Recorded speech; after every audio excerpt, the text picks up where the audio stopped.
অন্তর্বর্তীকালীন সরকারের প্রধান উপদেষ্টা ডক্টর মোহাম্মদ ইউনূসের সঙ্গে বিএনপির ভারপ্রাপ্ত চেয়ারম্যান তারেক রহমানের অন-টু-ওয়ান গুরুত্বপূর্ণ বৈঠক শুরু হয়েছে।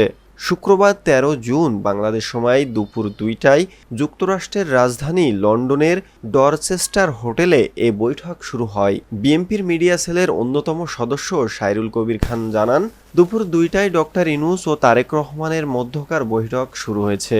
এর আগে বাংলাদেশ সময় দুপুর ২টার কিছু আগে হোটেলে পৌঁছান তারেক রহমান। তাকে হোটেলে স্বাগত জানান অন্তর্বর্তীকালীন সরকারের জাতীয় নিরাপত্তা উপদেষ্টা ডক্টর খলিলুর রহমান, প্রেস সচিব শরীফুল আলম সহ অন্যান্যরা। বিএনপির পক্ষ থেকে জানানো হয়, প্রধান উপদেষ্টা ডক্টর মোহাম্মদ ইউনূসের সঙ্গে বৈঠকে অংশ নিতে বিএনপির ভারপ্রাপ্ত চেয়ারম্যান তারেক রহমান বাংলাদেশ সময় দুপুর ১টায় বাসা থেকে রওনা হন।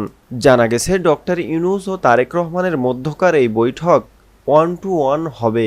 সেখানে দুই পক্ষের আর কারও অংশ নেওয়ার সম্ভাবনা নেই।